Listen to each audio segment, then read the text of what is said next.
Juhu! Tšauka, mina olen Elisa. Tere tulemast tagasi. Ma ei tea, mis toimub. Jälle ma teen süüa. See ei ole ausalt nagu cooking channel, sest et kõik, mis ma teen, on tavaliselt ka ülilihtne, aga võib-olla see ongi asjaolu kõigile kättesaadav. Täna on reede.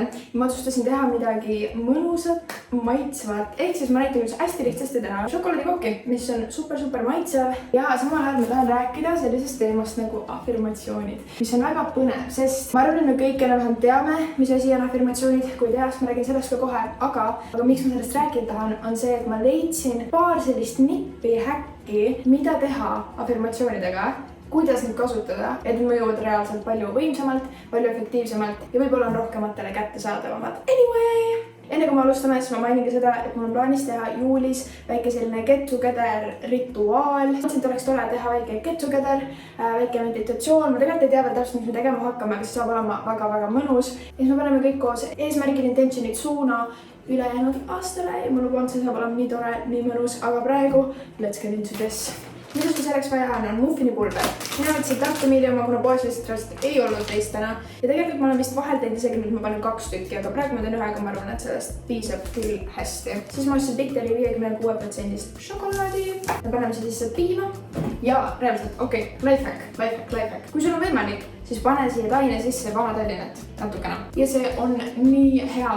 Mina läksin poodi, Krossi poodi ja olin seal mingi, palun mulle üks Vana-Tallinn ka. See kõige pisikesem. Siin on näha, et mul on kooki asja, et ma hakkan kooki tegema, aga mul ei olnud dokki kaasas ja nüüd küsisid mu käest dokki, mis on naljakas, sest et ma arvan, et mitte kunagi pole keegi Krossi poes mu käest dokki küsinud. Mul mitte kedagi üldse ei huvita, mis seal toimub, nii et ma nagu eeldasin, et vahet pole, aga apparently ma ei saanud Vana-Tallinnat ja mul oli imelik pärast tagasi ka minna. Aga sul on veel vaja õli ja banaani. Sööke küps banaan, 1-2 tükki, oleneb kui palju sa seda banaani maitset tahad, ma arvan, ma võib-olla panen isegi 2. Kui sul on koogivarm, siis on suurepärane, mul ei ole hetkel, nii et ma veel ei tea, kuhu ma panen, ma arvan, et siia, aga näetan need lihtsalt siia alles. Ja esimese asjana ma panen kohe ahju tööle, et see jõuaks vahepeal üles soojeneda, sest tegelikult ma olen natuke maha jäänud oma aja arvamisest, aja mõõtmisest. Aeg on illusioon. Me paneme ahju pöörduhuga 200 kraadi juurde. Tegelikult ma ei tea, kas see tehakse pöörduhul. Ma täiega nagu räägin ennast sisse, et ma ei tea üldse, kuidas asjad käivad. Aga ma tean alati kõike intuitsiooni järgi ja alati tuleb välja.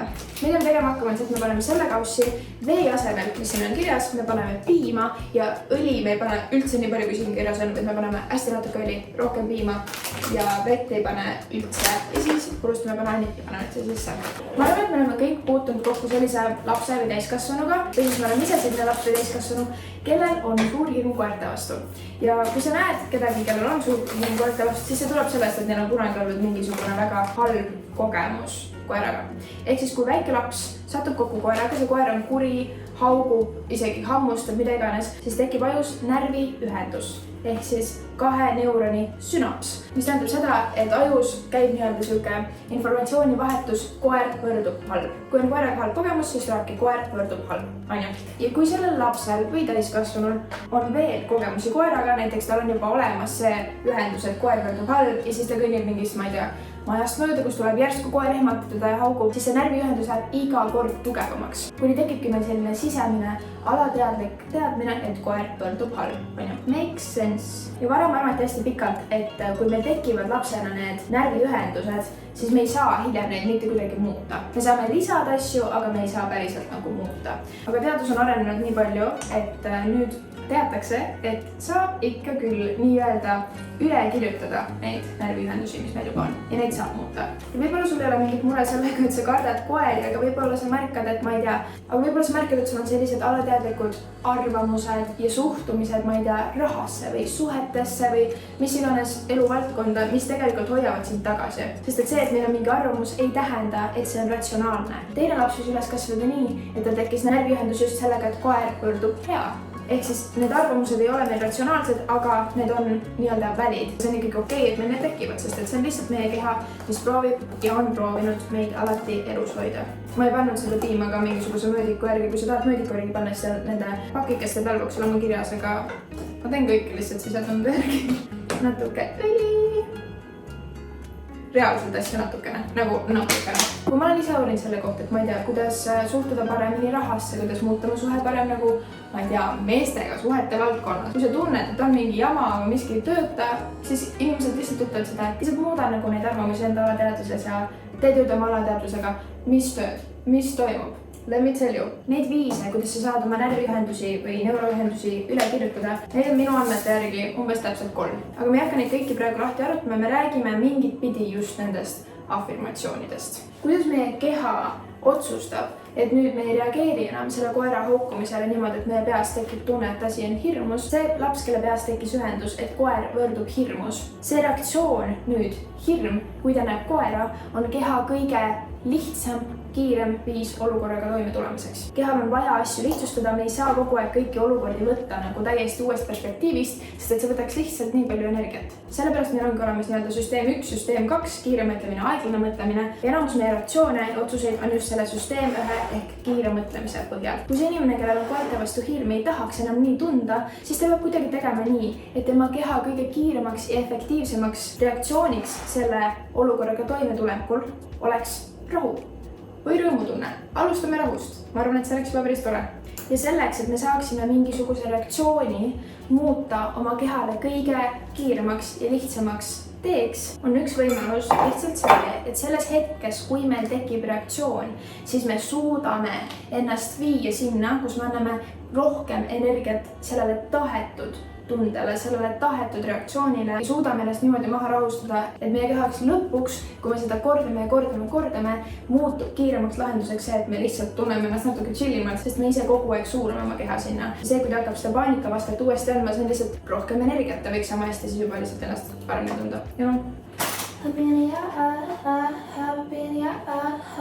Nüüd räägime vahepeal sellest, et mis asjad üldse on afirmatsioonid. Afirmatsioonid on sellised laused või mantrad, mida me kordame endale peas või paljusti, mis muidugi võivad olla negatiivsed, aga ma arvan, et seda meil nagu otseselt vaja ei ole. Nii et ideaalis need peegeldaksid sellist olukorda, meie olemust, meie tundeid, nagu me tahaksime, et need oleks. Nagu need oleksid ideaalses maailmas nii-öelda. Nagu väga pealiskaudne näide, aga ütleme, et inimene tahab, et ta oleks ilusam, ilus inimene. Siis ta võib seda kasutada sellena, et ta näiteks peegli ees kordab iga päev, et ma olen ilus. Ja mitte lihtsalt ma olen ilus, vaid ma tunnen ennast ilusana, sest tegelikult see, et me oleme ilusad, see on tunne, mitte reaalne füüsiline asi. On väga atraktiivsed inimesi, kes ei tunne ennast ilusana, nii et tegelikult ei ole vahet, kas on teil ilusad või mitte. Sellega võib tekkida mõte, et okei, aga nagu reaalselt see, et ma korrutan oma peegli ees, ma ei tea, mingi, et ma olen ilus, ei muuda ju reaalselt mu välimust. Aga kui me võtaksime seda hoopis negatiivsemalt poolelt, mis sa arvad, kui oleks inimene, kes iga päev oleks peegli ees ja korrutaks endale, et ta on hästi kole, niimoodi, et ta päriselt usub seda. Mis sa arvad, mis tema nagu sisemaailm teeb? Mis sa arvad, kas ta siis pärast tunneb ennast hästi, kuidas ta läheb välja, kuidas ta ennast presenteerib, kuidas ta ennast näitab, ta näitab ennast nii, nagu ta oleks. Ja ma arvan, me kõik oleme näinud inimesi, kes on nii-öelda ühiskondlikul tasandil atraktiivsed, aga nende energia ei ole hea.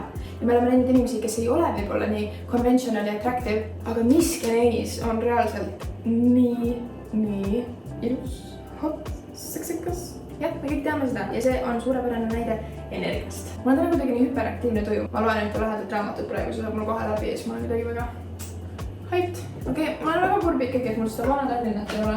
Mul on siit mingid siirupid. Võite, kas see toimiks nagu, aga see oleks mingit nagu sükest maitset. Ma ei kujuta ette ausalt öeldes. See võib väga halvasti minna. Aga ma ei usu, ma arvan, et see läheb hästi. Ma ei tea. Nüüd, kuidas afirmatsioone kasutada? Tavaliselt neid kasutatakse siis, kui sa oled sellises olekus, kus sa ei ole nii-öelda täiesti 100% alert ärkvel kohal. Ehk siis, kui sa ei pea nagu väga selline fight or flight energias. Okei, ma nüüd lõikan natukene šokolaadi. Mul on siuke tunne, et mu käed lähevad nii šokolaadiseks pärast seda, aga palju hullu.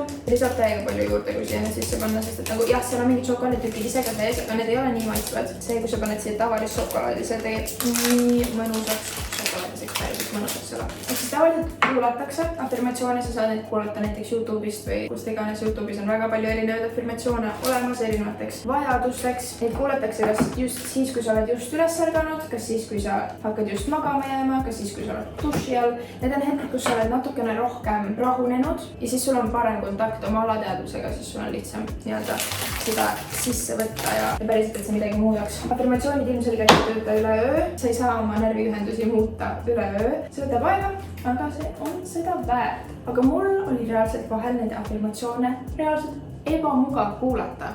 Ja ma ei saanud aru, miks ja ma kuidagi nagu ei tahtnud, ma ei tundnud nendega mingit ühendust, ma üldse ei valinud. Et ma tahan jagada paari sellist nippi, mis mulle nii palju abiks olid, mis aitasid mulle afirmatsioonidega väga palju paremini töötada. Ja siin ma näitavad selles mõttes, et ma olen a work in progress, okei?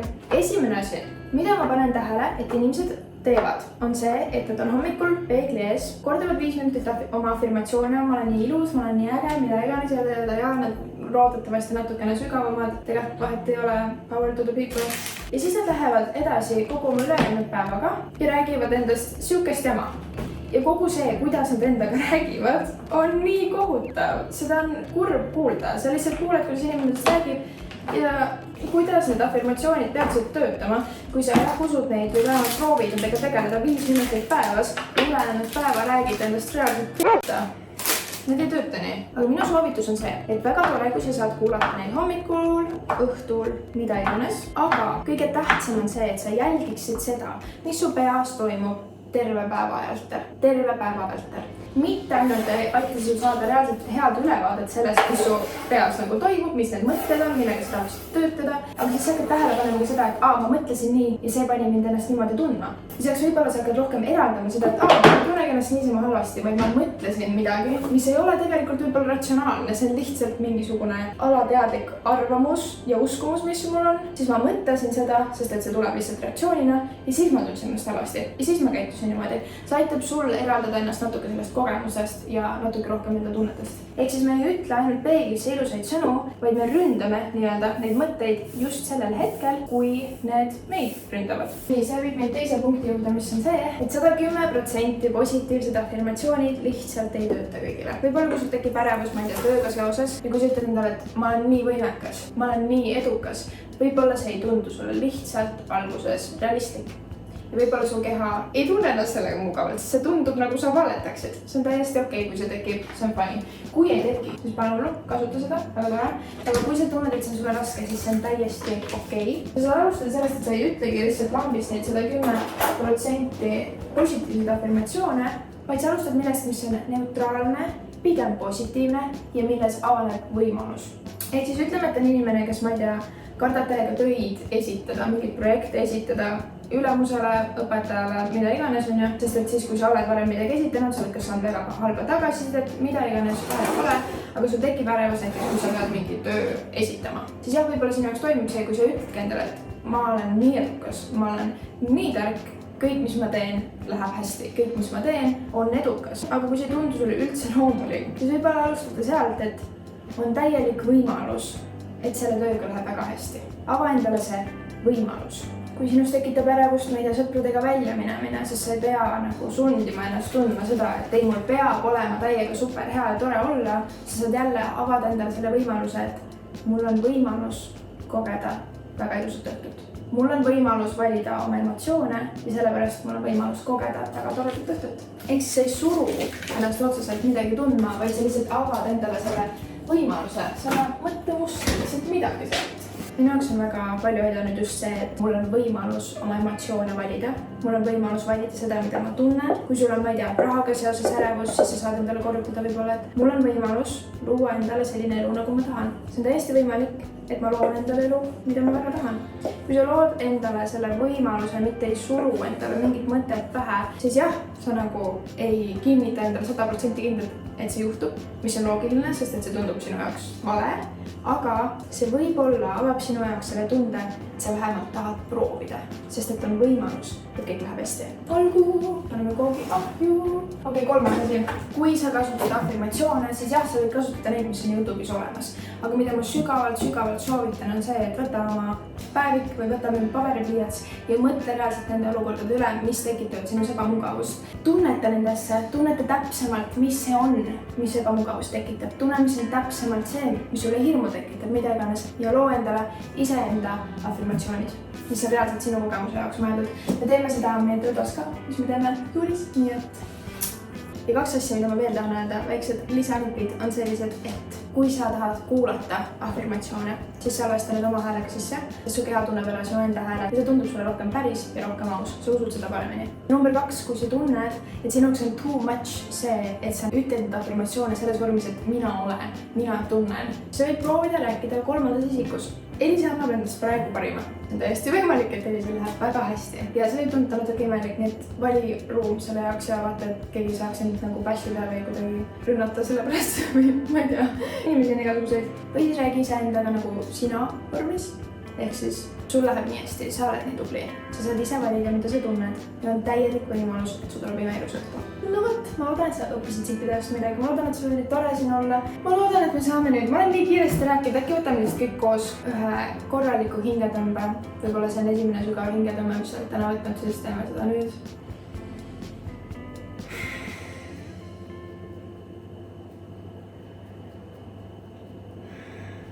Nii ilus, ma praegu nii troopiline.